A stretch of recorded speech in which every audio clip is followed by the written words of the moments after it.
इस दुनिया में कर्म को मानने वाले लोग कहते हैं भाग्य कुछ नहीं होता, और भाग्यवादी लोग कहते हैं किस्मत में जो कुछ लिखा होगा वही होगा। यानी इंसान कर्म और भाग्य इन दो बिंदुओं की धुरी पर घूमता रहता है और एक दिन इस जग को अलविदा कहकर चला जाता है। भाग्य और कर्म को अच्छे से समझने के लिए पुराणों में एक कहानी का उल्लेख मिलता है। एक बार देवर्षि नारद जी बैकुंठ धाम गए। वहाँ उन्होंने भगवान विष्णु का नमन किया। नारद जी ने श्री हरि से कहा, प्रभु, पृथ्वी पर अब आपका प्रभाव कम हो रहा है। धर्म पर चलने वालों को कोई अच्छा फल नहीं मिल रहा। जो पाप कर रहे हैं उनका भला हो रहा है। तब श्री हरि ने कहा, ऐसा नहीं है देवर्षि, जो भी हो रहा है सब नियति के जरिए हो रहा है।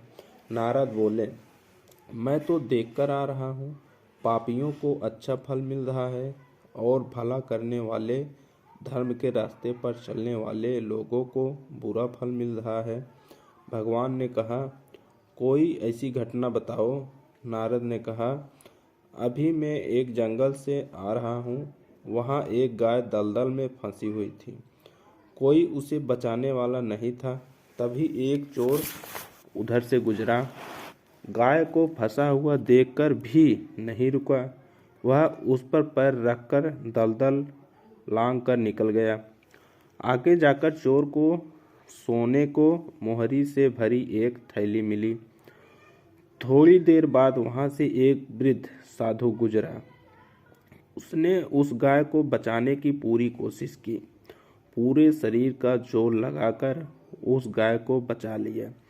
लेकिन मैंने देखा कि गाय को दलदल से निकालने के बाद वह साधु आगे गया तो एक गड्ढे में गिर गया। प्रभु बताइए, यह कौन सा न्याय है? नारद जी की बात सुनकर प्रभु बोले, यह सही ही हुआ। जो चोर गाय पर पैर रखकर भाग गया था, उसकी किस्मत में तो एक खजाना था, लेकिन उसके इस पाप के कारण उसे केवल कुछ मोहरे ही मिली। वहीं उस साधु को गड्ढे में इसलिए गिरना पड़ा क्योंकि उसके भाग्य में मृत्यु लिखी थी, लेकिन गाय को बचाने के कारण उसे पुण्य बढ़ गए और उसकी मृत्यु एक छोटी सी चोट में बदल गई।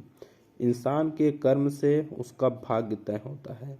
इंसान को कर्म करते रहना चाहिए, क्योंकि कर्म से भाग्य बदला जा सकता है।